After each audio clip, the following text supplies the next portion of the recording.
Aleluya, aleluya, aleluya, aleluya, aleluya. El Señor esté con ustedes. Evangelio de nuestro Señor Jesucristo según San Marcos.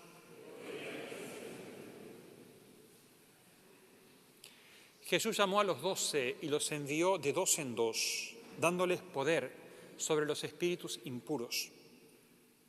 Y les ordenó que no llevaran para el camino más que un bastón, ni pan, ni provisiones, ni dinero, que fueran calzados con sandalias y que no llevaran dos túnicas. Les dijo: permanezcan en la casa donde les den alojamiento hasta el momento de partir. Si no los reciben en un lugar y la gente no los escucha, al salir de allí sacudan hasta el polvo de sus pies en testimonio contra ellos. Entonces fueron a predicar exhortando a la conversión, expulsaron muchos demonios y sanaron a numerosos enfermos, ungiéndolos con óleo. Palabra del Señor.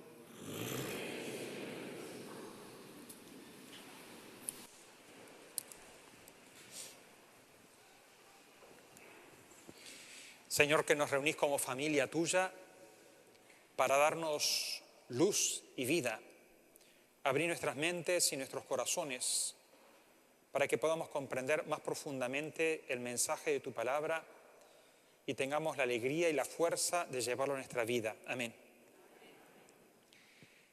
El Evangelio que acabamos de escuchar continúa el Evangelio del domingo pasado, en el cual Jesús, yendo a Nazaret, pero este no es el hijo de María, conocemos a sus hermanos, y no hizo allí ningún milagro por su falta de fe, salvo sanar a algunos enfermos. Uno podría decir, después de todos los milagros que venía haciendo Jesús, que en su casa, entre los suyos, lo rechacen, qué bajón. Y pasa lo mismo con el profeta Amós, que está profetizando en Samaria, en el norte, y viene Amasías, el profeta del rey, porque había los profetas, claro, los profetas del rey tenían que decirle, echarle incienso al rey y decirle, estás haciendo todo bien, y Amós le decía la verdad. Entonces le dice, anda a profetizar para otro lado, otra vez otro fracaso.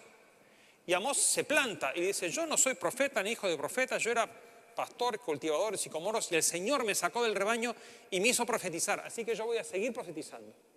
Y lo mismo Jesús, después que, entre comillas, fracasa en su pueblo, en Nazaret, hoy continúa en el Evangelio no querés sopa, 2 platos, y ahí manda a los discípulos.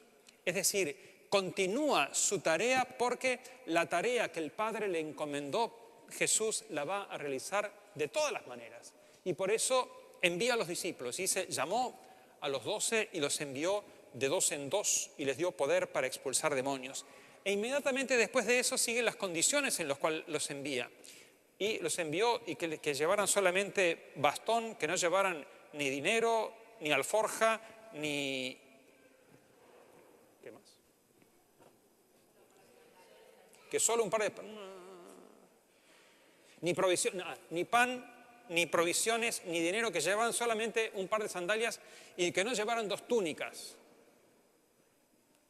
En el pasaje, saben que estamos leyendo el Evangelio de Mateo, el Evangelio de Marcos. Mateo y Lucas lo complementan y cuando Jesús envía a los discípulos en el Evangelio de Mateo dice, miren que los envío como ovejas en medio de lobos. ¡Qué lindo! ¡Qué bárbaro! Y un bastoncito, nada. Después, por eso les dice también en Mateo, por eso sean astutos como serpientes y sencillos como palomas, astutos como serpientes. Pero esta exigencia que vemos en el Evangelio, que prácticamente hay que ir despojados de todo, no hace tanto énfasis en el despojo como el énfasis en la confianza, porque en el tiempo de Jesús había el instituto del enviado, en el cual cuando un señor enviaba a un servidor suyo con un envío, el enviado tenía que encargarse de todo lo de su señor y el señor se encargaba de todo lo demás. Por eso cuando los discípulos en la última cena Jesús les pregunta, ¿cuándo los envié sin alforja y sin nada? ¿Le faltó algo? Nada. ¿Por qué? Porque el Señor provee de todo lo necesario para cumplir la misión. Y a lo largo de la historia de la Iglesia son repetidísimos los testimonios de que cuando alguien se pone a realizar la misión que el Señor le encomienda, el Señor provee. Cuando alguien se encarga de las cosas del Señor, el Señor se encarga de sus cosas. Eso no quiere decir que no vayas a tener ninguna dificultad en tu vida y que no vayas a... No quiere decir eso, pero quiere decir que estamos sostenidos por las manos del Señor, que es el que conduce la historia y nos pone a nosotros en esos caminos para poder ser portadores de su buena noticia para nuestros hermanos.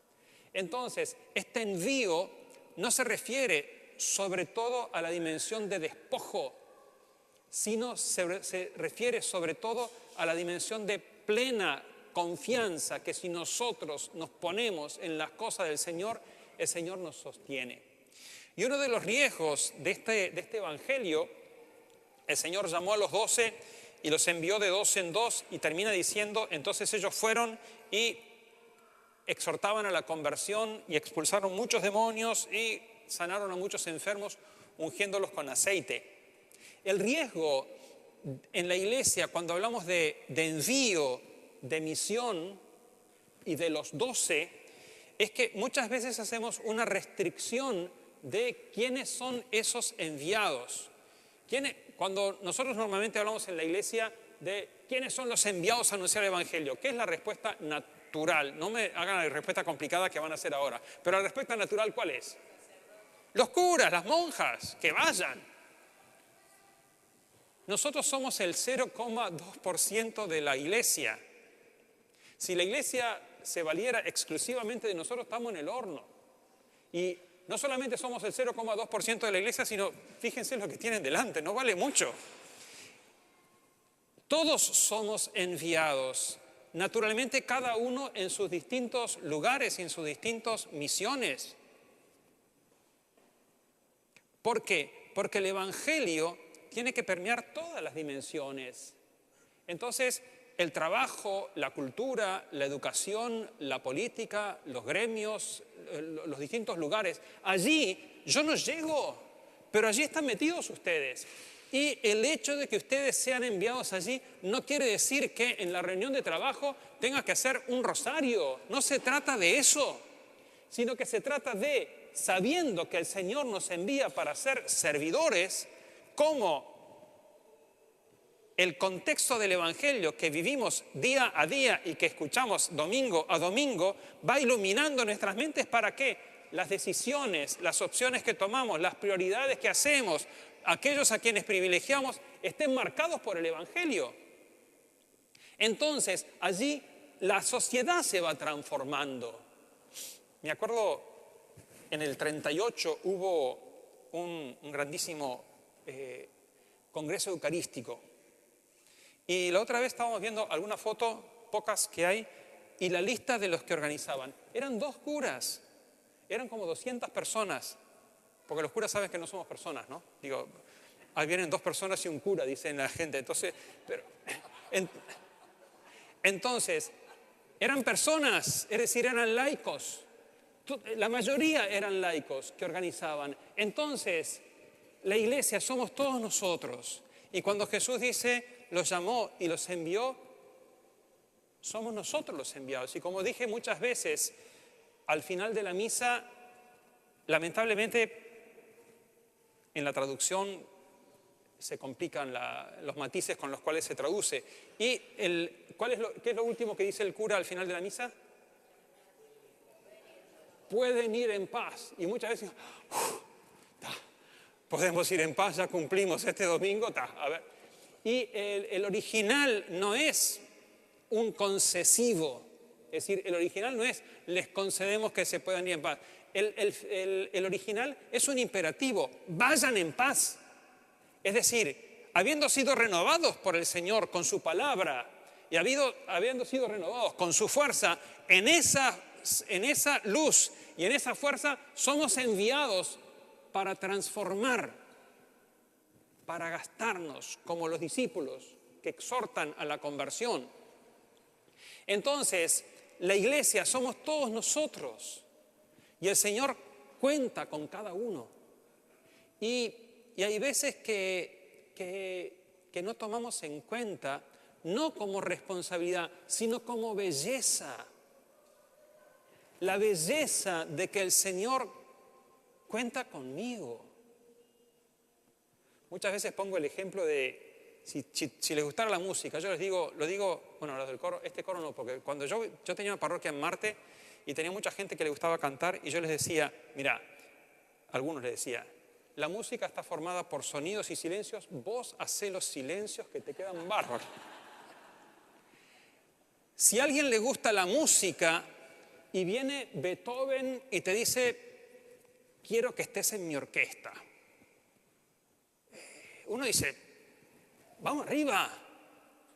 Y acá no es Beethoven. Si imagínense que viene Bielsa, o alguno que le guste el fútbol, viene Bielsa y te dice, vamos a la selección. Yo no tengo idea de fútbol, pero supongo que le gustará a alguien que le gusta el fútbol. Es el Señor que nos invita a tocar en su orquesta. Es el Señor que nos invita a colaborar con Él. Y Él lleva la historia. Entonces, no es tanto, dice, como decía aquella mujer, la vida es complicada y encima soy católica. No. La vida es bellísima, con sus dolores y con sus esperanzas, pero el Señor cuenta con nosotros para llevar adelante su historia. La historia ya está marcada en su dirección y el Señor la dirige y dice, cuento contigo. ¿Querés meterte? Vamos a darle gracias, a pedirle al Señor que se abra nuestra mente y decir, Señor, yo pensé que ser católico era cumplir un poco mandamientos, venir a misa, etc. Pero no sabía que vos contabas conmigo. No sabía que en la historia que vos estás llevando me tenés en cuenta a mí para que haga lo que puedo hacer. Vamos a pedirle que se abra nuestro corazón y nuestra mente para descubrir esa belleza. Y que le podamos responder al Señor hoy, aquí estoy, Señor, hágase en mí según tu palabra, como le dijo María. Y ahí empezó un cambio inmenso. Que el Señor nos conceda la belleza de descubrir la luz del Señor que guía la historia y que nos invita a ser parte de esa historia que Él guía y que nos dé la fuerza para que, sabiendo nuestra debilidad, digamos, sí, yo no sé hacer mucho, pero acá estoy. Y el Señor, con lo poco que podemos hacer, como cuando los apóstoles le presentaron 5.000 personas y 5 panes y 2 peces, allí está, es esto poco. Con eso poco el Señor dio alimento a estas 5.000 personas. Que también con nuestra disponibilidad puesta en las manos del Señor, el Señor se sirva de nosotros para seguir guiando la historia hacia su meta, que es Él mismo.